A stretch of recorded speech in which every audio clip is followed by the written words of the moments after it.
지금 딱 가치 투자와 추세 추종을 하기에 가장 좋은 시장이 아닌가? 근데 많은 분들이 착각하시는 게 상승 초입 구간, 상승, 조정, 돌파 이렇게 생각해야 되는데 조정이 없는 단순 상승이 바로 나오기 시작하면 앞으로 추세가 일어날 거다 하고 예상하고 진입하시는 경우가 많거든요. 그 부분만 조심하시면 될 것 같습니다.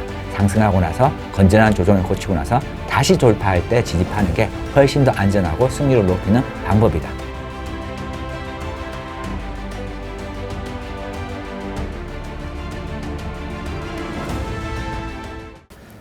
해보 반갑습니다. 오늘은 제가 정말 모시고 싶었던 깡토님 모셨습니다. 깡토님 반갑습니다. 네, 안녕하세요.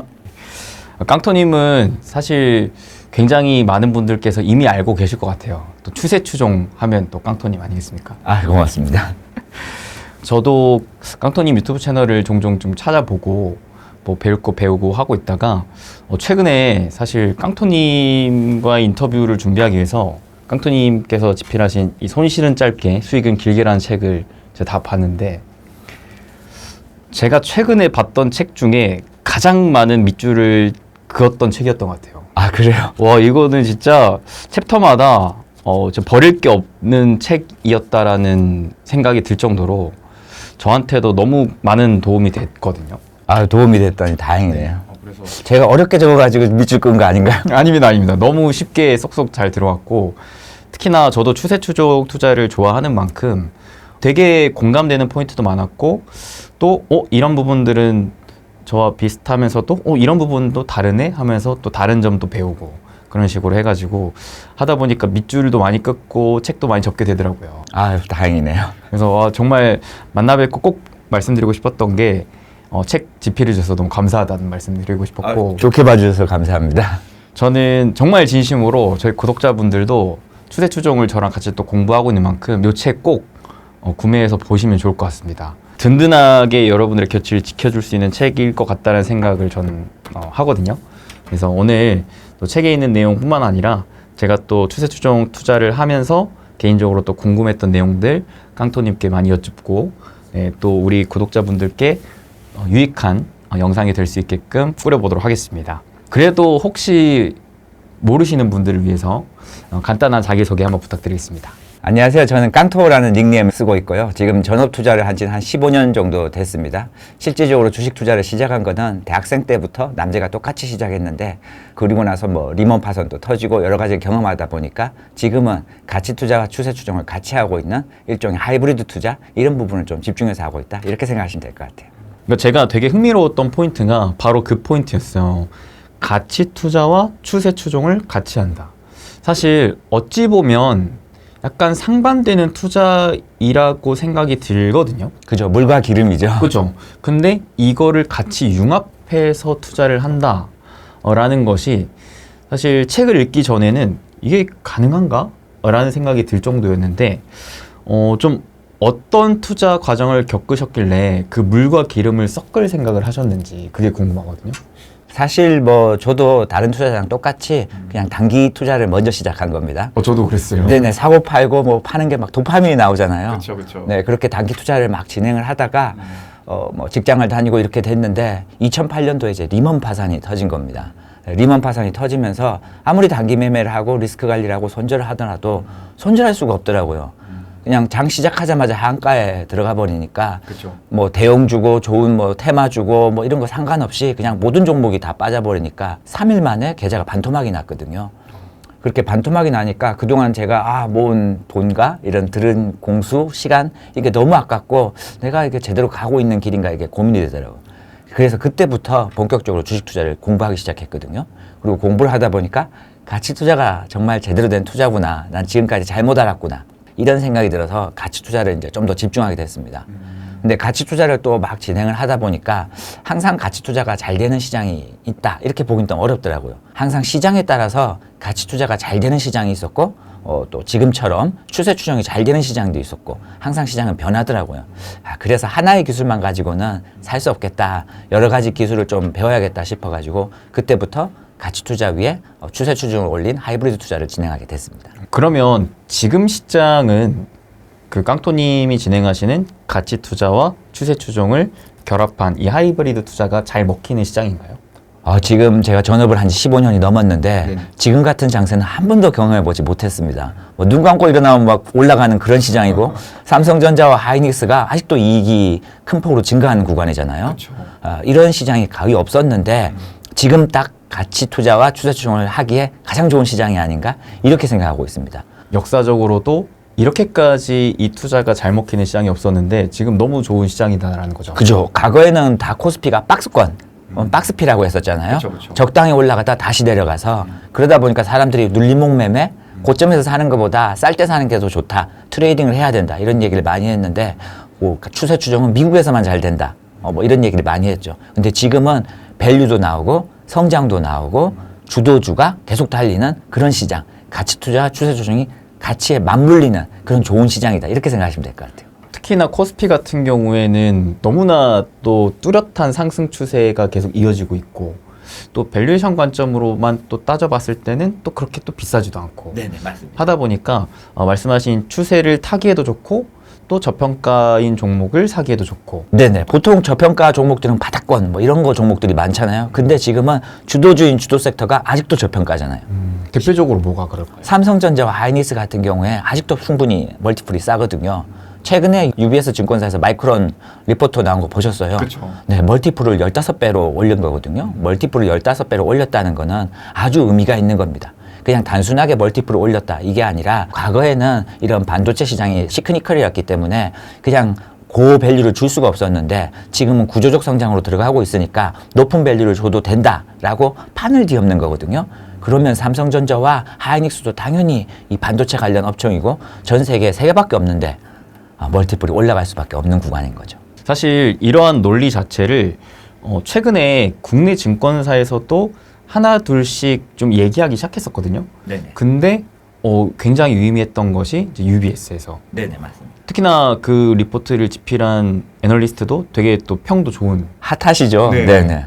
그래서 그런 애널리스트가 딱 마이크론의 밸류를 15배를 치면서 목표가를 3배 이상 상향을 시켜버려가지고 그래서 또 최근 단기적으로 삼성전자랑 하이닉스가 또 불을 뿜었지 않습니까? 네네. 그래서 되게 사실 저 개인적으로는 기대했던 포인트였는데 그게 점점 시장에 반영이 되는 것 같아서 앞으로 또 삼성과 하이닉스의 추가 상승이 얼마나 또 나올 수 있을지 좀 기대가 되는 것 같아요. 기대되고 있습니다. 제가 살아생전에 이런 시장을 또 겪을 수 있을까? 이런 고민이 됩니다. 근데 한편으로는 사실 많은 투자자분들이 왜 삼성전자 하이닉스만 오르냐, 왜 다른 건 못 오르냐, 특히나 코스피랑 코스닥을 비교하시는 분들도 많고요. 코스피는 뭐 지금 8천까지도 뚫어가고 있는 모습인데도 코스닥은 오히려 지지부진하잖아요. 네네. 좀 이런 상황은 어떻게 보세요? 근데 주도주 쏠림이라는 게 뭐 지금만 있는 게 아니라 과거에도 계속 있었거든요. 뭐 2차 전지, 뭐 코로나 때 바이오, 뭐 계속 있었잖아요. 그만큼 주도 섹터 주도주 하나만 올라가는 게 되게 많았다 이렇게 생각하시면 될 것 같아요. 다만 지금 이렇게 시장이 급격하게 나뉘는 거는 상대적으로 하이닉스와 삼성전자의 시가총액이 크다 보니까 시장에서 차지하는 포지션 때문에 코스피가 계속 달려가는 모습이 보일 수밖에 없는 거죠. 그러면 깡토님의 그 가치 투자 관점 그리고 추세 추종 관점 이거를 각각 분리한다고 봤을 때 지금 시장에서 가치 투자 관점에서 굉장히 매력적으로 보이는 섹터는 좀 어떤 섹터인가요? 반도체죠. 예, 곧 죽어도 반도체라 보시면 될 것 같아요. 그런가요? 이게 재미난 게 제가 15년간 전업 투자를 하면서 부가 사람들이 바뀌는 걸 많이 봤잖아요. 네네. 근데 과거에는 반도체가 사이클이었잖아요. 맞아요. 그래서 전업 투자자들이 반도체 사이클에 부가 한 단계 점프업 됩니다. 그리고 나서 또 싹 내려갔다가 다시 또 사이클이 오면 또 한 단계 점프하고. 우리나라 상장사의 한 과반수, 절반 정도 가까이가 대부분 다 반도체랑 엮여 있는 거거든요. 네. 그만큼 우리나라는 반도체 공화국이다 이렇게 생각하시면 될 것 같아요. 그렇죠. 근데 과거에는 말씀하셨다시피 이제 사이클 산업이었기 때문에 사실상 오히려 밸류에이션이 비쌀 때 사고 밸류에이션이 쌀 때 팔고 이런 전략이었잖아요. 네네, 사이클을 타야 되다 보니까 그런 관점으로 봤을 때 지금은 삼성전자 하이닉스의 밸류가 싸기 때문에 지금 팔아야 되는 거 아니냐라는 논리도 많거든요. 네네. 근데 과거에는 반도체라는 게 결국 수요와 공급이라 보시면 되는데 지금 캐파를 올리게 되면 공급이 늘어나니까 당연히 가격이 내려가고 문제가 생긴다. 그래서 사이클의 하락이다. 이렇게 생각했는데 지금은 다 쇼티지잖아요. 네. 이래 없던 AI 투자가 늘어나면서 이 반도체 수요가 계속 증가할 수밖에 없는데 지금은 공급도 부족하고요. 캐파를 늘린다고 하더라도 공급량이 절대적으로 부족할 수밖에 없는 구간이다. 그래서 병목 현상 때문에 단기적으로 그냥 한 사이클만 지나가는 게 아니라 좀 더 긴 사이클, 긴 호흡으로 봐도 되지 않나? 그러면 멀티플을 리레이팅해도 되지 않을까? 이렇게 생각하고 있어요.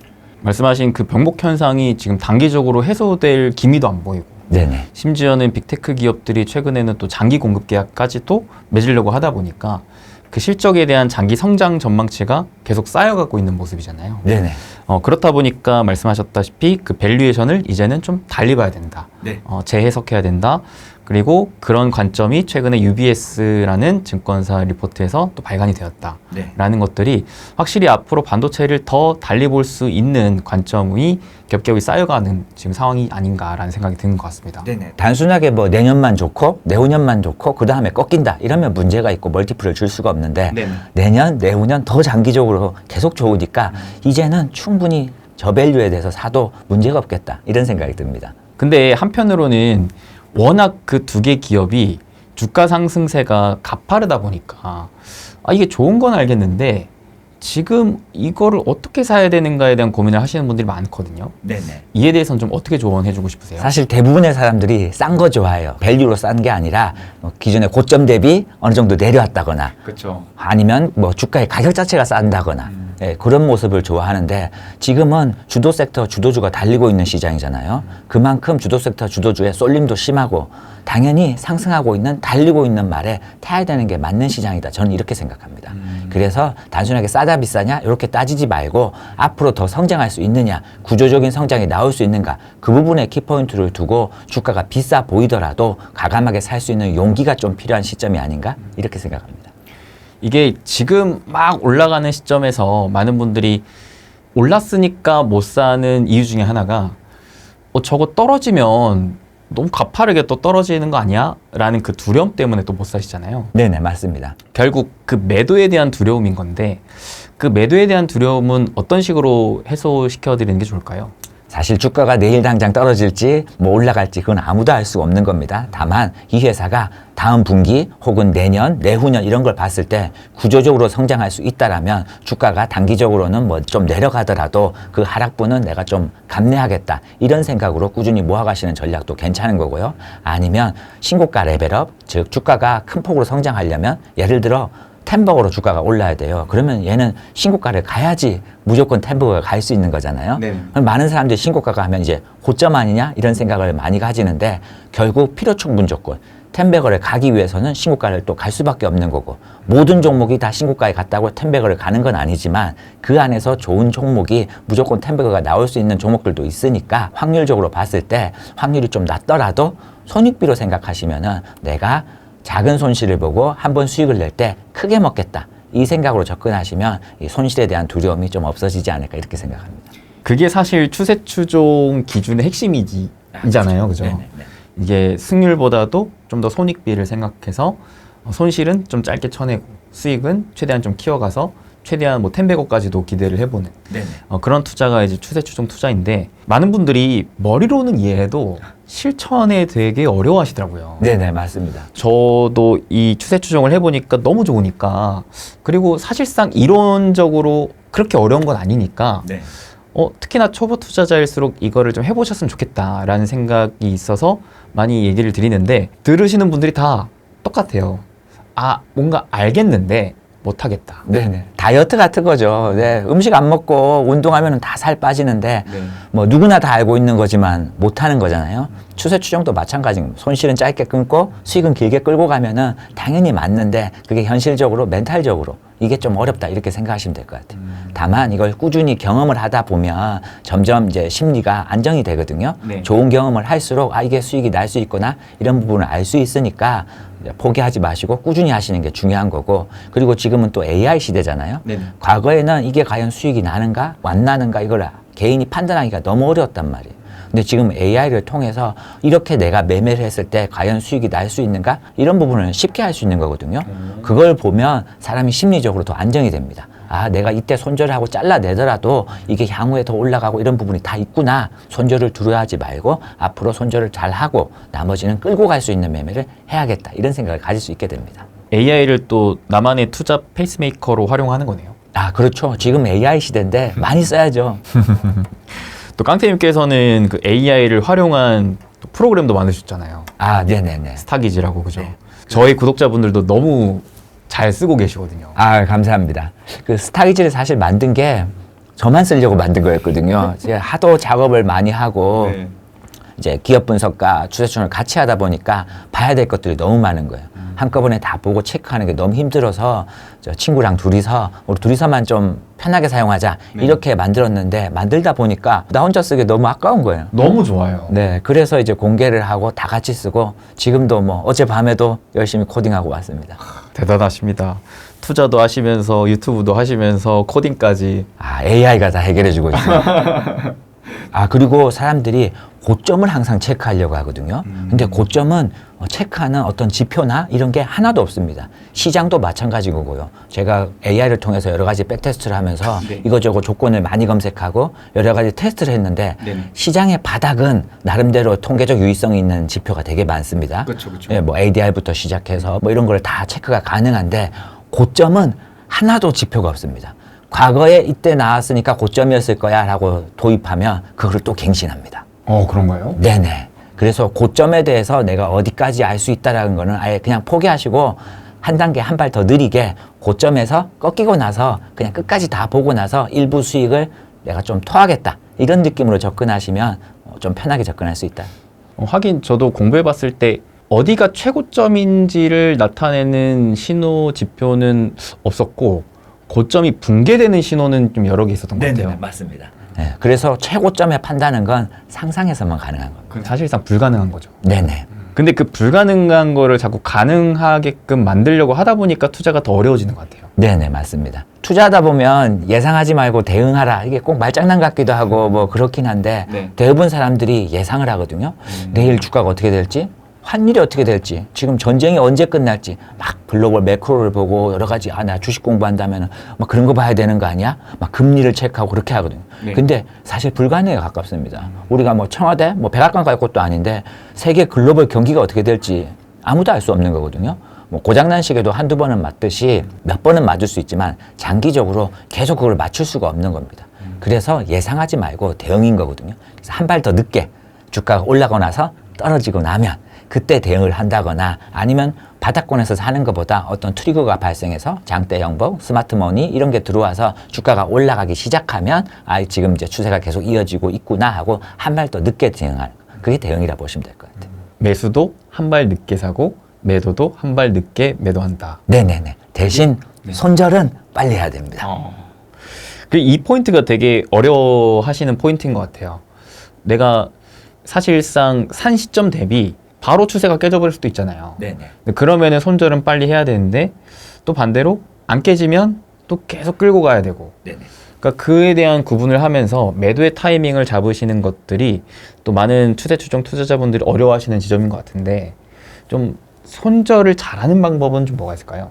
사실 손절을 잘하는 방법은 나는 똥멍청이다 외치고 기계적인 수학적 손절을 하는 게 가장 좋습니다. 예, 여러 가지를 고민해가지고 뭐 지지선에 깨지면 할 거야, 장대 양봉이 나왔으면 거기를 하단하면 이탈할 거야. 이런 기준은 본인이 정하기 나름이거든요. 무엇을 해도 백테스트로 테스트를 해보면 결과가 대동소이합니다. 크게 차이가 나지 않습니다. 중요한 것은 내가 어떤 규칙을 정했을 때 그 규칙을 그대로 동일하게 반복할 수 있느냐. 그게 제일 중요하다 이렇게 생각하시면 될 것 같아요. 저도 매번 강조드리는 게 어찌됐든 매수 매도에 대한 기준을 세우고 매수 매도 해야 되잖아요. 네. 그리고 그 기준을 계속 지키는 것이 중요한 거잖아요. 반복적으로. 근데 꼭 매수는 그렇게 기준대로 하는데 매도됐을 때 기준을 안 지키는 분들이 많아요. 아, 네네, 맞아요. 그래서 제가 매도할 때마다 우리가 기준을 왜 세웠죠? 기준을 지키려고 세웠죠. 근데 왜 안 지킬까요? 그게 참 사람의 본능을 또 거꾸로 가야지만 할 수 있는 거기 때문에 어려운 것 같아요. 네네네. 이게 사람은 손실 회피 편향이 있기 때문에 작은 손실도 보고 싶어 하지 않는 마음이 크잖아요. 네네. 실질적으로 뇌의 구조 자체가 작은 수익에서 아주 도파민이 터지거든요. 손실이 나면은 손절할 경우 내가 틀렸다. 이런 생각 때문에 스트레스가 매우 받는 거고 조그만한 수익이 나더라도 막 즐거워하는 거거든요. 사실 더 끌고 가고 더 가져가야 되는데 보통 화단을 꾸밀 때 잡초를 뽑고 꽃에 물을 줘야 되는데 네. 씨앗이 발화가 되면 그냥 사람들 다 뽑아버리는 거죠. 맞아요. 그리고 화단에는 잡초만 가득합니다. 손절을 못해서 마이너스 8%에 잘라야 되는 걸 마이너스 30%, 50% 이러면서 존버는 승리한다 이러고 있는 거죠. 사실 수학적으로 보더라도 예를 들어 10%의 손절을 하게 되면 그걸 복귀하려면 11%의 수익이 나야 되는 거고 맞습니다. 50%의 손해가 나면은 100% 올라야 이제 본전인 거잖아요. 그러니까요. 그만큼 손해가 커질수록 복구하는 게 정말 어려운데 대부분의 사람들은 그냥 방치에 가까운 희망회로 돌리는 게 아닌가 이렇게 생각합니다. 사실 저도 추세 추종 투자를 처음 받아들이는 게 제일 어려웠거든요. 네네 맞습니다. 한 번, 두 번 경험해 보니까 이거야말로 제일 쉬운 투자인 거 아닌가라는 생각으로 이제 정착하게 되었지만 그 첫 진입 장벽이 진짜 높은 투자인 것 같아요. 네, 높습니다. 그동안 우리가 알고 있던 상식을 뒤엎는 거고 맞아요. 그래서 심리적으로 가장 어렵다고 생각하고 있고 그리고 실질적으로 트레이딩이나 시스템 트레이딩 공부를 하면서 이제 추세 추종을 본격적으로 막 뛰어든 게 뭐냐면 트레이딩으로 수많은 돈을 벌었던 사람들이 다 추세 추종이었어요. 거의 뭐 99%가 다 외국에서 추세 추종이었거든요. 그걸 보고 왜 일반 단기 트레이딩 뭐 5% 스캘핑이나 이런 거로는 왜 몇 천억 몇 조의 부를 얻을 수가 없는가 그거를 계속 고민하고 컴퓨터로 팩테스팅을 하다 보니까 답이 안 나오는 거예요. 국내든 미국장이든 어떻게 해서든 뭐 제가 할 수 있는 한도 내에서는 단기 매매로는 그런 큰 부를 거질 수가 없는데 추세 추종은 트레이딩에도 불구하고 그 정도의 수익이 날 수 있더라고요. 그걸 보고 추세 추종이 답이다 이건 아니지만 추세 추종이 할 수만 있다라면 가장 편안한 길이 아닌가 이렇게 생각하고 있어요. 저도 제 주변에 트레이더들이 정말 많거든요. 근데 그 트레이더 중에 추세 추종을 안 하는 트레이더들은 공통적으로 하는 말이 있어요. 부의 규모가 커지니까 못 하겠더라. 그러니까 단순히 3% 5% 뛰기의 트레이딩은 이 시드머니가 작을 때 가능하다고 하더라고요. 네네. 왜냐면 그들이 트레이딩을 하는 종목들이 대부분 시총이 작은 기업들이니까. 스몰캡이나 테마주, 거래량 터진 거 이런 걸 좋아해서 슬리피지 문제 때문에 자금이 늘어날수록 베팅 규모가 크게 안 늘어나는 거죠. 근데 물론 이제 최근에는 뭐 삼성전자나 하이닉스 같이 대형주도 유동성이 너무 좋고 변동성이 너무 커가지고 그런 매매를 많이 하시는 분들도 많이 들었거든요.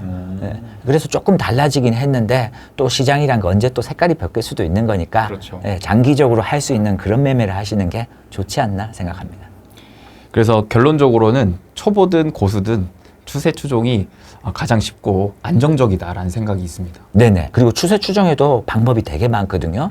저처럼 기술적 분석, 기본적 분석을 다 하면서 하는 매매가 있는 거고 아예 그런 거 보지 않고 주가의 패턴, 셋업, 이런 가격만 보고 프라이스 액션만 보고 진입하는 그런 추세 추정도 있습니다. 좀 알아보시고 본인의 스타일에 맞는 거 그걸 하셔야 돼요. 사람마다 이게 다 성향이 다 틀리더라고요. 그렇죠, 그렇죠. 누구는 길고 끌게 가는 게 아무렇지도 않은 사람이 있는 거고 손절하는데도 눈 하나 깜빡 안 하는 사람들도 있거든요. 그런 사람들은 추세 추정하는 게 어울리는데 작은 손실에도 막 스트레스 받고 막 엄청 힘들어하는 분들도 있어요.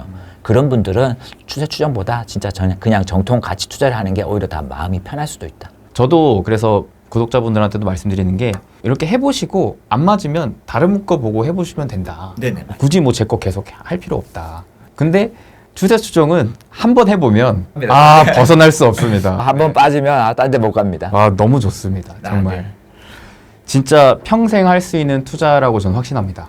저보다 또 아마 많은 분들이 궁금해하실 만한 게 삼성전자 하이닉스를 아까 되게 좋게 평가해 주셨는데 결국 이들도 언젠간 팔아야 될 거 아니에요. 네. 깡토님은 언제 파실 계획인가요? 우선 두 가지 분류가 있습니다. 가치 투자를 고민한다라면 적정 가치에 대해서 스스로 고민하는 거잖아요. 적정 가치는 사실 평가 방법에 따라서 사람마다 다 틀린 겁니다. 그냥 간단하게 그냥 피어그룹 대비해서 멀티플 몇 배 이런 기준으로 봤을 때 마이크론이 15배까지 갈 수 있다고 가정하면 삼성전자와 하이닉스는 10배까지는 가지 않을까? 무난하지 않을까? 이런 생각을 하고 있는 겁니다. 그렇게 하는 이유가 미국이라는 프리미엄 때문에 당연히 마이크론은 더 비쌀 수밖에 없는 거고 우리나라 같은 경우는 지정학적 리스크, 뭐 거버넌스 이슈, 뭐 여러 가지가 섞여 있기 때문에 마이크론만큼의 고밸류는 봐줄 수 없다. 다만 캐파적인 측면을 봤을 때 실질적으로 삼성전자가 캐파가 제일 크고 그 다음 하이닉스, 그 다음 마이크론이잖아요. 그러면은 실질적으로 메모리가 좋아지면은 캐파가 큰 회사들이 더 수익이 나기 때문에 그러면 삼성전자와 하이닉스도 멀티플 10배 정도까지는 가능하지 않을까? 그렇게 보고 있거든요. 근데 이제 멀티플 적정 주가에 도달했다고 전량 파는 게 아니라 멀티플 10배에 내가 생각한 적정 주가에 도달했다라면 일부 수익을 챙기고 나머지는 추세가 끝날 때까지 계속 홀딩하는 겁니다. 사실 우리가 맥주를 마셔도 맥주 위에 거품까지 같이 있어야 맛있는 거잖아요. 네네. 네, 주식도 똑같이 실제 본주 가격보다 거품이 붙어서 프리미엄이 붙었을 때가 가장 맛있거든요. 그게 엣지입니다. 초과 수익인 거고 거기서 부가 달라지기 때문에 무조건 내가 생각한 적정 주가에 도달했다고 전량 다 팔지 말고 일부 수익 쿠션 챙기고 나머지는 끝까지 무너질 때까지 간다. 편안하게 생각하시면 될 것 같아요. 그 마이크론의 밸류가 15배 받은 걸 딱 보자마자 저는 개인적으로 삼전보다는 하이닉스의 비중이 높기 때문에 하이닉스 밸류 한 10에서 15배 정도 못 팔 수 있겠다 라고 생각을 했거든요. 네. 그리고 혹시 모른다, 오히려 밸류가 더 나올 수도 있지 않을까라고 생각해본 이유 중에 하나가 한국과 미국의 밸류에이션을 따져봤을 때 한국의 비반도체와 미국의 기술주가 아닌 종목들의 밸류를 비교하니까 오히려 한국이 더 비싸더라고요. 아, 네네, 그렇죠.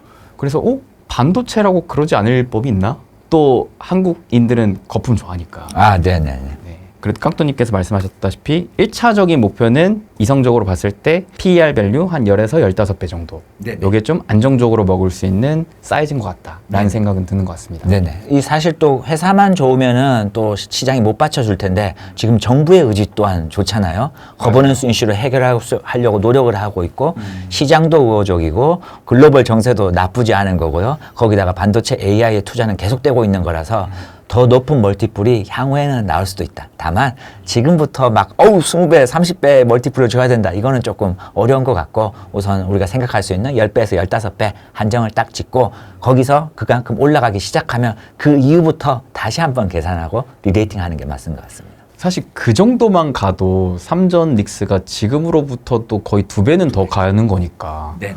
야, 그것만 해도 사실 대단한 거잖아요. 아, 그렇죠. 우리나라 코스피 지수가 10,000 이상 올라가야 되는 거죠. 근데 전 한편으로 우려되는 게 최근 시장이 워낙 빨리 오르니까 투자자분들의 눈높이가 너무 높아진 것 같아요. 100% 수익에게? 이렇게 생각하시는 것 같아서 저 되게 약간 걱정되거든요. 네네네, 맞습니다. 사실 1년도 안 돼서 100%의 수익을 버는 거는 엄청난 건데 엄청나죠.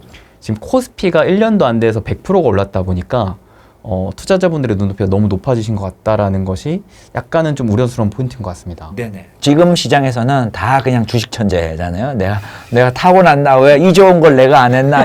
이러고 있는 거잖아요. 네. 근데 또 시장이 항상 오르지만 오르는 상황에서도 이 변동성이라는 게 존재하는 겁니다. 그 변동성을 잘 견디셔야 되는 거고 자만하지 말고 항상 수익은 시장이 주고 손실은 내가 낸다. 이렇게 생각하시면 편할 것 같습니다. 이 시장을 가치 투자와 추세 추종 관점으로 놓고 봤을 때 지금은 아무리 봐도 반도체다. 아, 네네. 그렇죠. 그런 이야기를 했는데 근데 지금 반도체만 주도주의인 건 아니잖아요. 아, 그렇죠. 그렇죠. 물론 밸류에이션이 반도체가 싸긴 하지만 밸류에이션이 아닌 이 추세 추종 관점으로 봤을 때 그래도 주도주들이 꽤 있어요. 네네. 그럼 이 가운데 이 추세 관점으로 깡토님께서 보셨을 때 여전히 좀 매력적으로 보이는 이 추세를 가진 주도주는 좀 어떤 섹터군이 있나요? 사실 반도체도 결국 AI의 밑에 들어가는 거거든요. 지금 다른 주도 섹터들도 결국 다 AI입니다.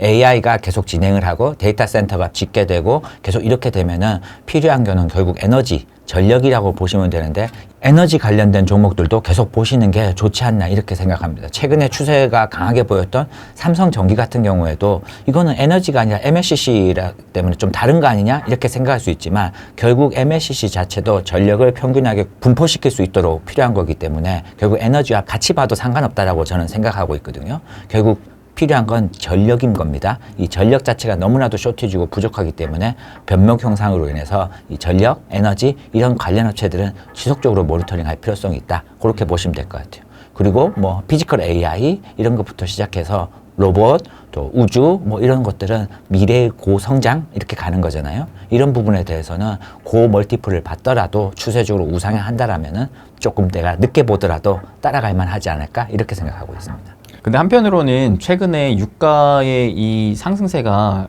쉽게 깨지지 않고 있고 그로 인해서 지금 국채 금리에 대한 부담감이 좀 커져가고 있잖아요. 그에 따라 한은이 이제 좀 기준금리 인상을 좀 고려할 때가 된 것 같다라는 얘기도 나올 정도로 이 기준금리 인상에 대한 좀 우려감이 시장에 계속 좀 차오르고 있는 가운데 고밸류 성장주들이 금리 인상 시에 좀 어려울지 않을까. 그 장단점이 있는데 금리 인상인 한다고 해서 무조건 고밸류 회사들이 꺾였냐 이런 건 아니거든요. 상황에 따라서 금리를 인상하는데 왜 인상하느냐 그게 제일 중요한 건데 만약에 미국 경기가 좋아가지고 인상이 되고 전반적으로 뭐 호르무즈 해협이나 이런 게 다 해결돼가지고 상황이 좋아졌다 이러면 오히려 금리 인상하더라도 저희 나라 수출주가 대부분이기 때문에 오히려 수혜를 받을 수가 있는 거거든요. 근데 지금 사람들이 고민할 수밖에 없는 건 지금의 AI 사이클은 투자잖아요. 맞아요. 투자를 집행해야 되는데 금리가 올라가게 되니까 미국에 이제 투자하는 회사들이 투자를 축소시키는 게 아닐까? 그쵸. 이거에 대한 우려감을 가장 크게 하고 있는데 지금은 AI 전쟁 중입니다. 예, 단순 금리 조금의 인상에 의해서 중국과 미국이 패권 싸움을 계속 하고 있는 그런 단계이기 때문에 이런 패권 싸움에서는 소탐대실이라고 하죠. 금리 때문에 투자가 멈춰진다거나 보류되는 거는 사실적으로 힘들지 않을까? 그리고 이제 IPO라든지 여러 가지 자금을 조달하는 방법을 이런 AI 회사들이 계속 스케일업하면서 늘리고 있습니다. 그 늘리는 그런 부분에서 반도체뿐만 아니라 전력, 그 병력 현상이 일어나는 모든 부분, 이런 부분은 지속적으로 수혜를 받을 성이 가장 높다. 그리고 저희가 잘하는 게 제조업입니다. 당연히 중국이 가장 잘하겠지만은 중국과 우리나라를 봤을 때 중국보다는 우리나라가 가격은 비싸면서도 빨리 납기를 맞출 수 있고 안정적인 이런 파이프라인을 가지고 있습니다. 미국 입장에서는 중국의 해당 물건들을 쓸 수가 없는 겁니다. 전쟁 중인데 어떻게 과연 중국의 이런 제품들을 쓰겠습니까? 그러다 보니까 우리나라 같은 제조업들이 수혜를 받을 수밖에 없는 거고 이게 단기적으로 끝날 게 아니라 좀 더 장기적으로 봐도 되지 않겠나 그렇게 생각하고 있습니다. 지금 사실상 AI가 이 씬을 이끌어가고 있고 그 중심에는 빅테크들의 투자가 있는데 실제로 최근에 전쟁 리스크 때문에 이 유가와 물가가 튀어 올랐음에도 이들이 투자를 줄이기는커녕 더 늘렸잖아요. 네네. 그런 관점으로 놓고 봤을 때 뭐 금리 한두 번 올린다고 이들이 투자 규모를 뭐 쉽게 줄일 수가 있겠느냐. 말씀하신 것처럼 지금은 AI 전쟁 시대인데 그리고 그 AI를 하려면 일단 뭐 반도체 필요하고 네네. 그 다음에 전력도 필요하니 그 두 가지의 병목 현상을 해결해 줄 수 있는 기업들이 좀 장기적인 수혜를 기대할 수 있겠다라는 포인트네요. 네네, 맞습니다. 이 포인트가 저도 사실 가장 집중하고 있는 포인트라서 너무 쏙쏙 와닿았던 것 같습니다. 네네. 이 사실 뭐 누구나 다 알 수 있는 그런 얘기인 거잖아요. 근데 사람들이 뭔가 비밀이 있고 뭔가 음모론적으로 다른 게 있을 거라 생각하는데 큰 그림만 보셔도 사실상 크게 달라지는 거 없습니다. 세계의 정세라는 건 경제 이런 거는 하루아침에 자고 일어났는데 갑자기 바뀌거나 그런 경우는 전혀 없습니다. 그냥 조금 더 편안하게 길게 보셔도 충분합니다. 그리고 저는 이런 생각도 들어요. 말씀하신 것처럼 이거 누가 몰라? 다 아는 사실이잖아. 근데 그렇기 때문에 투자를 못하고 오히려 남들이 모르는 걸 사려고 하는 것 자체가 지금이 정보 포화 시대이기 때문에 그렇구나. 네네. 저도 주식 투자 처음 시작할 때는 정보가 없었거든요.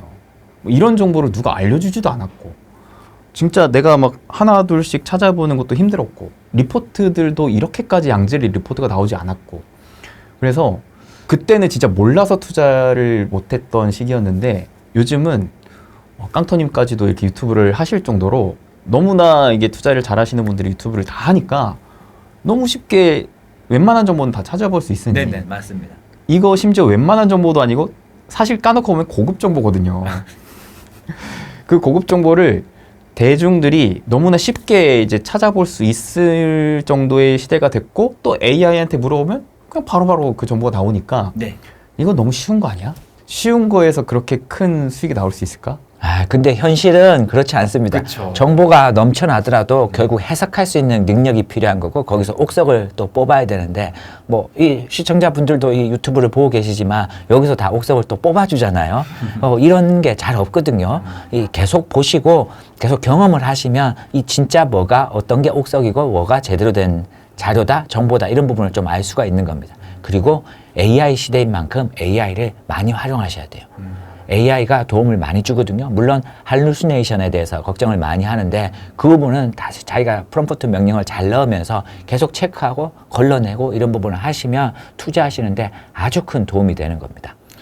근데 사실 저희 구독자분들의 연령대가 40대에서 60대 분들이 대부분이거든요. 근데 이분들께서 제가 좀 AI를 많이 쓰시면 좋겠다라고 얘기를 드려도 어떻게 써야 되는지에 대한 방법을 잘 모르시는데 간단한 노하우 같은 게 있을까요? 스타기지 쓰시면 됩니다. 그러네요. 네.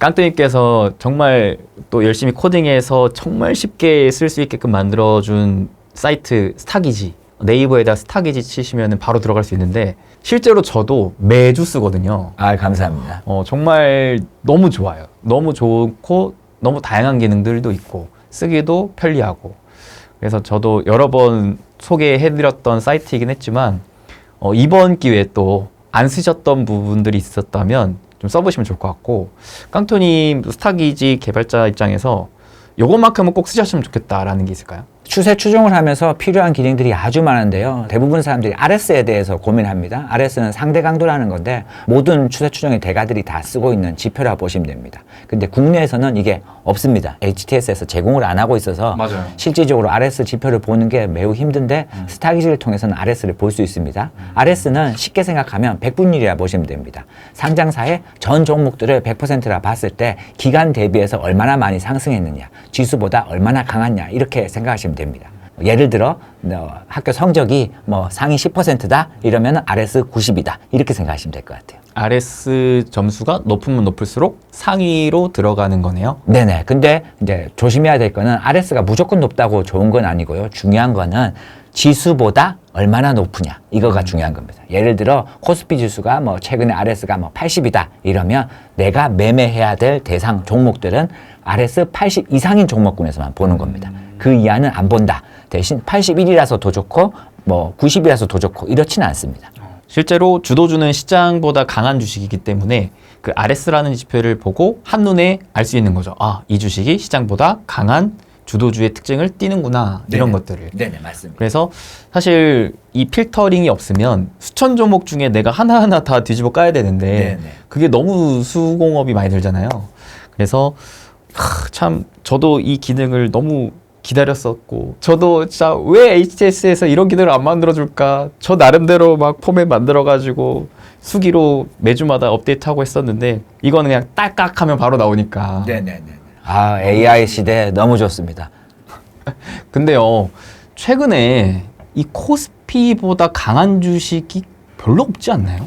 네네네 맞아요. 삼성전자와 하이닉스가 코스피에 차지하는 비중이 너무 포지션이 높다 보니까 한 절반 가까이 되는 거죠. 그렇죠. 네 그러다 보니까 실제적으로 코스피보다 크게 상승했던 RS 높은 종목들이 상대적으로 적은 편입니다. 그나마 최근에는 뭐 말씀하셨던 삼성전기, 뭐 LG노텍 이런 기판류가 있을 것 같고. 네네. 그래도 찾아보면 생각보다 조금 매매할 종목들이 많아서 괜찮은 편인 겁니다. 그래서 그런 종목들 중에서 상승의 이유를 좀 분석해서 추세 따지면서 좀 추세 추정해보면 좋을 것 같네요. 네네.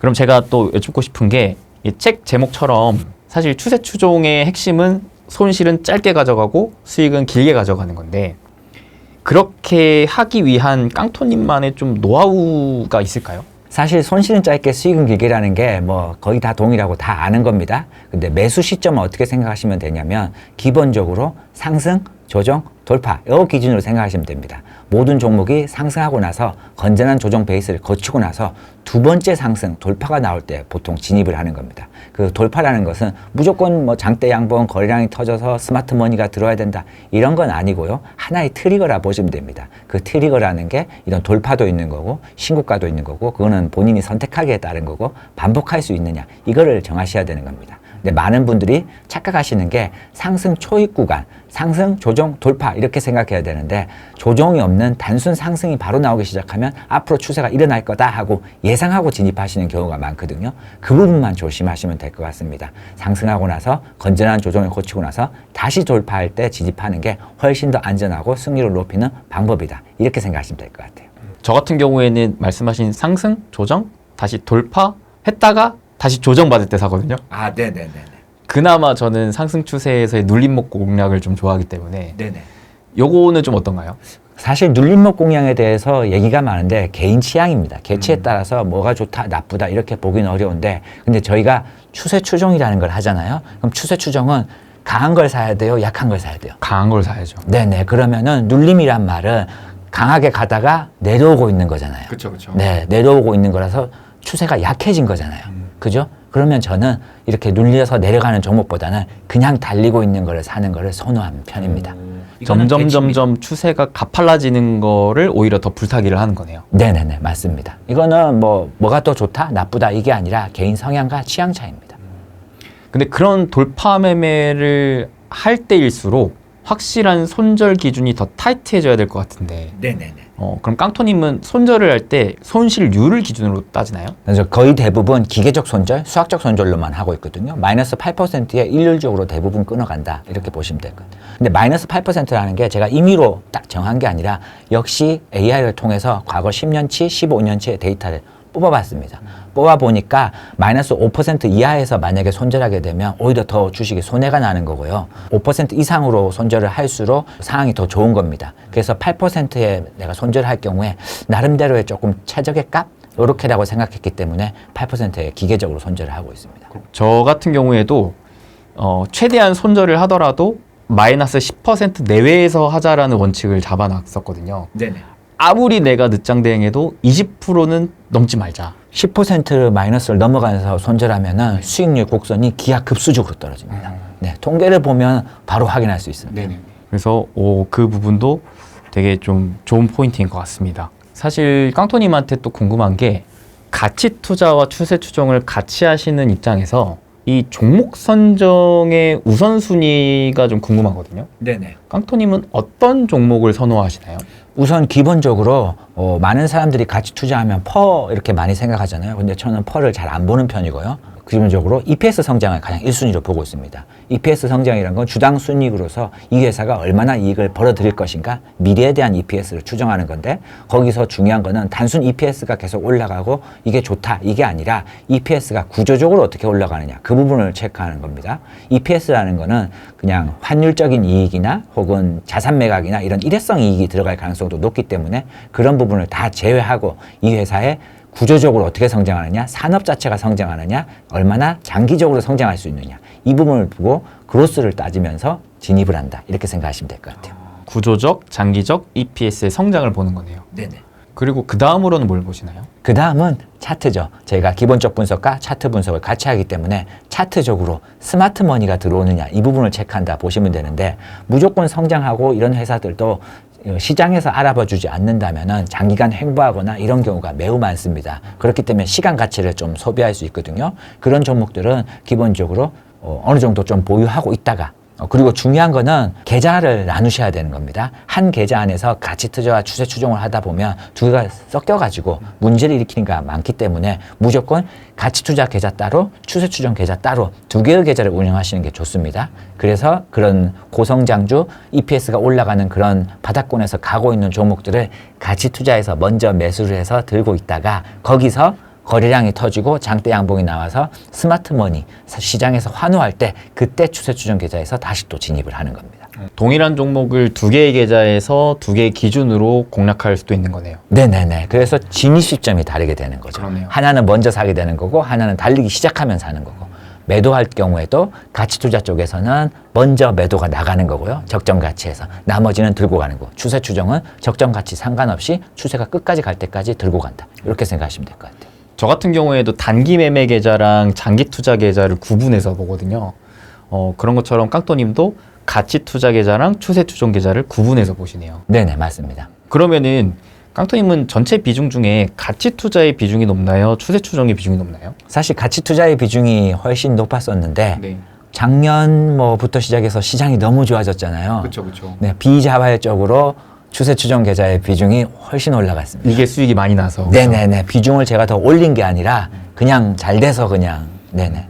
근데 또 팔기에는 추세가 안 꺾였으니까 계속 가져가서 수익이 계속 커져서 네네네. 비중이 역전이 된 거네요. 네네. 그러면 앞으로도 계속 가치 투자의 비중을 높게 가져가시는 편일까요?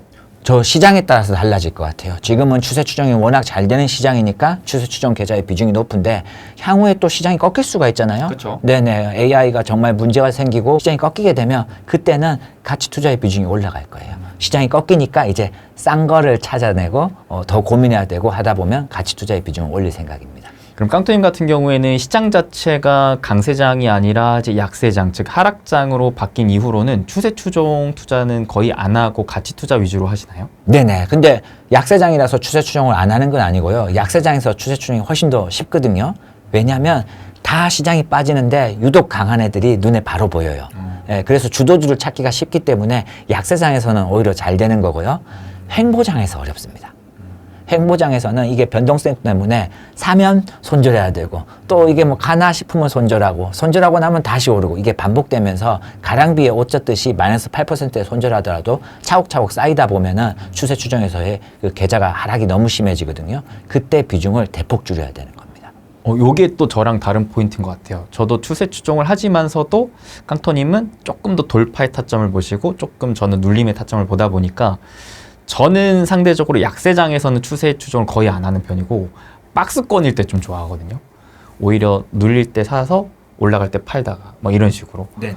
그게 또 다른 재미있는 포인트인 것 같네요. 네네. 어차피 투자에 정답이 없어서 그러네요. 개인 취향입니다. 중요한 거는 반복할 수 있느냐. 그게 제일 중요합니다. 근데 책에서는 제가 봤을 때 종목 선정하실 때 그 실적, 즉 EPS를 가장 먼저 보지만 스토리도 같이 본다. 네네. 라는 말을 써주셨거든요. 근데 스토리라는 게 사실 좀 추상적이잖아요. 네네. 이게 뭔가 EPS처럼 숫자로 데이터화 시킬 수 있는 게 아니다 보니까 그럼 스토리를 보는 깡토님만의 기준이 좀 있나요?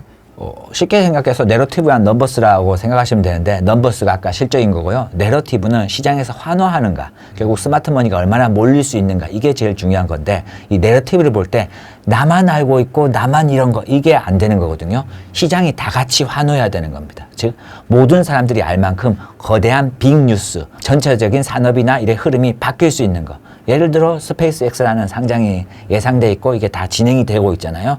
그러면은 국내에 물론 관련 부품주들이 있지만 관련주 수혜주를 안 받는 애들도 있거든요. 그럼에도 불구하고 워낙 내러티브가 강하다 보니까 같이 움직이는 거거든요. 그런 부분에 대해서 무조건 큰 시장, 큰 흐름 이런 부분을 체크하시면 될 것 같아요. 그리고 제가 깡토님한테 또 여쭙고 싶은 게 깡토님은 가치주 투자도 하고 추세 추종 투자도 하는데 지금은 사실상 추세 추종 투자가 더 잘 먹히잖아요. 네네. 반대로 가치주 투자가 오히려 좀 재미없을 수 있잖아요.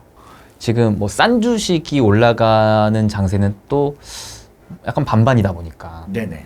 그럼 이렇게 추세 추종을 안 하고 가치주 투자만 하는 투자자분들도 많으실 거거든요. 이렇게 좋은 시장에 내 건 안 오르는데 어떻게 해야 되나 라는 좀 이 갈증이 있는 분들께는 어떤 얘기를 좀 해주고 싶으신가요? 사실 최근에 시장은 가치 투자도 좋았어요. 은행주나 뭐 이런 것도 다 보유하고 있는데 정부에서 거버넌스 이슈를 해결한다면서 그렇게 안 오르던 은행주들이 제가 아마 5년 넘게 들고 있는 게 그동안 올랐던 것보다 올해에 더 많이 올랐거든요. 그만큼 지금 시장은 가치주도 좋았고 지금 뭐 추세 추종도 좋았고 다 좋았던 시장입니다. 근데 그냥 포모 욕심인 거죠.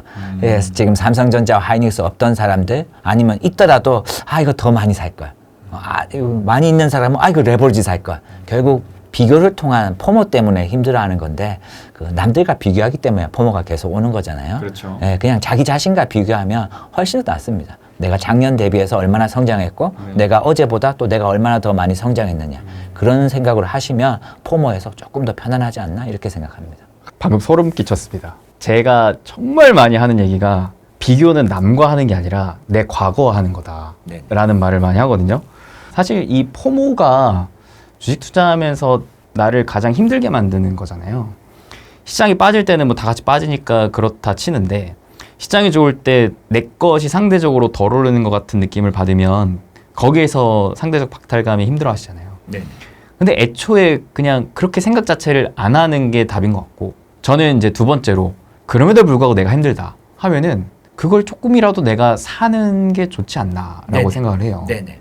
손해에 대한 공포보다 포모에 대한 공포를 막는 게 훨씬 더 좋습니다. 그렇죠. 네네. 정말 내가 힘들다면 힘든 만큼만 한번 담아보는 거죠. 그리고 같이 투자를 한다는데 삼성전자와 하이닉스가 없다라는 분들은 한번 고민을 하셔야 돼요. 뭐 반도체 소부장을 들고 있는데 왜 안 가? 이런 생각을 하는데 내가 들고 있는 소부장이 하이닉스보다 뭐 밸류가 싼가? 성장이 높은가? 비교를 한번 해보시면 하이닉스가 대부분 더 좋습니다. 맞아요. 당연히 밸류가 더 좋고 이렇게 하는데 왜 가치 투자자가 밸류를 보고 안 샀느냐? 그럼 나는 뭘 했는가? 그거에 대해서 한번 고민을 해보셨으면 좋겠어요. 맞아요. 되게 많이 공감되는 게 저도 사실상 작년 하반기부터 삼전 하이닉스가 강하게 치고 올라가기 시작했잖아요. 그때 하이닉스 비중을 미리 담아놓고 올해 초에 하이닉스는 이미 담아놨으니까 소부장을 추가로 좀 채워봐야겠다라는 생각에 소부장을 막 리서치를 하는데 아무리 비교해도 하이닉스가 더 좋은 거예요. 그래서 소부장 살 돈으로 그냥 하이닉스 더 사자, 더 사자, 더 사자 하다 보니까 소부장은 포트에 거의 없고 하이닉스 비중만 높아졌었거든요. 네네. 그런 지점을 또 얘기해 주신 것 같습니다. 실질적으로 소부장이 잘 되려면 Q가 증가해야 되죠. 캐펙스 그렇죠. 투자가 늘어나야 거기에 맞춰서 소부장, 장비주 이런 애들이 호황이 되고 이렇게 될 텐데 아직까지 뭐 가시화되거나 이거는 조금 부족합니다. 맞아요. 아직까지는 얘기만 나오고 있지 실질적인 이제 증설이 안 나오고 있기 때문에 네네. 좀 시계열이 계속 좀 길어지다 보니까 소부장 투자하시는 분들도 좀 지치던 찰나에 삼전닉스가 너무 올라가니까 거기서 또 포모 느끼고 하시는 것 같아요. 네네, 맞습니다. 그럼 제가 마지막으로 여쭙고 싶은 것이 사실 책에서 종목 선정, 매수 매도 사실상 주식 투자의 모든 것이라고도 볼 수 있는 이것들보다도 더 중요하다고 강조해 주신 것이 리스크 관리와 멘탈 관리였습니다. 네네. 그렇게 생각하시는 이유가 뭔가요? 사실 주식 투자라는 건 시장이 주는 거거든요. 수익이라는 건 내가 주는 게 아니라 즉 시장이 줄 때까지 살아 있어야 되는 거잖아요. 근데 많은 사람들이 뭐 비중 배팅이라든지 뭐 확신에 가져가지고 막 몰빵한다거나 이런 경우가 되게 많거든요. 사실 똑똑한 사람들이 뭐 몰빵 투자해가지고 파산하는 경우수가 매우 많습니다. 예, 근데 그 사람들이 뭐 안 똑똑해서 그렇게 됐냐? 이게 아니라 그 사람들 똑똑합니다. 똑똑한다. 너무 똑똑해서 자기 확신이 너무 강해가지고 비중 조절을 못했기 때문에 문제가 생기는 거거든요. 뭐든지 돌발 변수라는 건 항상 생기는 겁니다. 돌발 변수는 예상할 수 없으니까 돌발 변수잖아요. 그렇죠. 당연히 모르는 거거든요. 그런 리스크를 관리하지 않으면은 절대 안 되는 겁니다. 그래서 기본적으로 제가 얘기하는 리스크 관리가 맥스 2% 룰, 점진적 배팅, 장세 판단 이런 것들이 있는데 그런 부분을 적용하시면은 훨씬 더 리스크 관리하는데 좀 더 편하고 체계적으로 할 수 있다 이렇게 생각하시면 될 것 같아요. 이 내용이 용어만 들었을 때 좀 어려울 수도 있는데요. 사실 이 책에 되게 자세하게 나와 있어요. 책을 딱 절반으로 나눴을 때 앞부분은 술술술 넘어가요.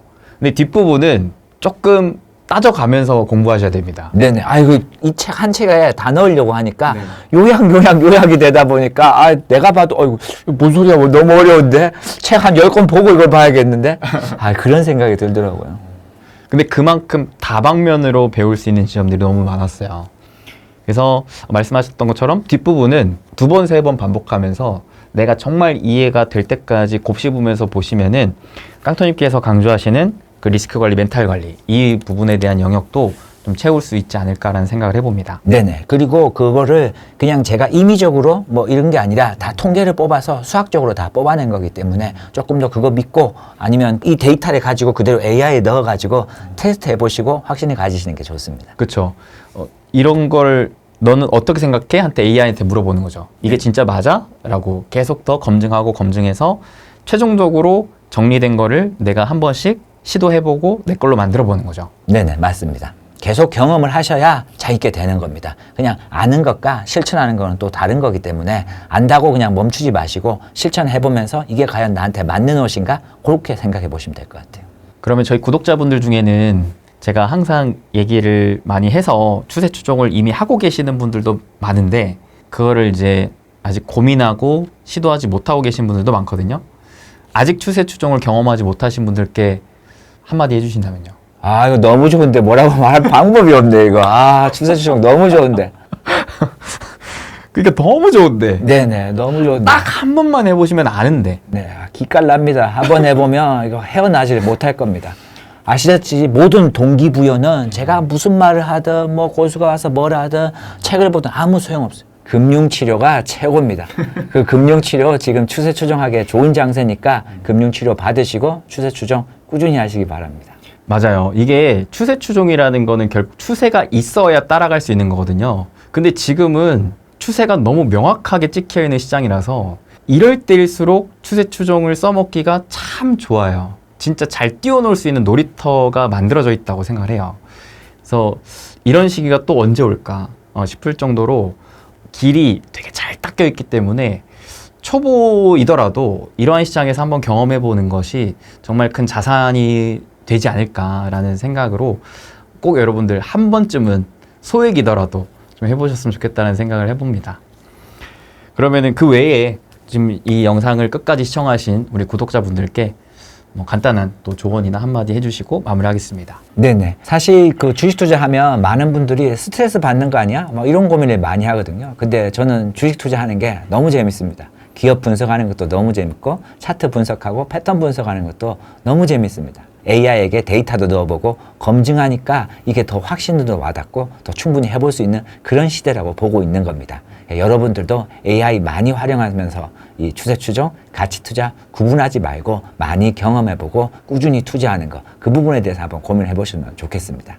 그리고 저는 늙어 죽을 때까지 앞으로 이 벽에 똥치할 때까지 주식 투자를 할 생각입니다. 주식 투자 스트레스다 이렇게 생각하지 마시고 꼭 도전하시고 많이 해보시기 바랍니다.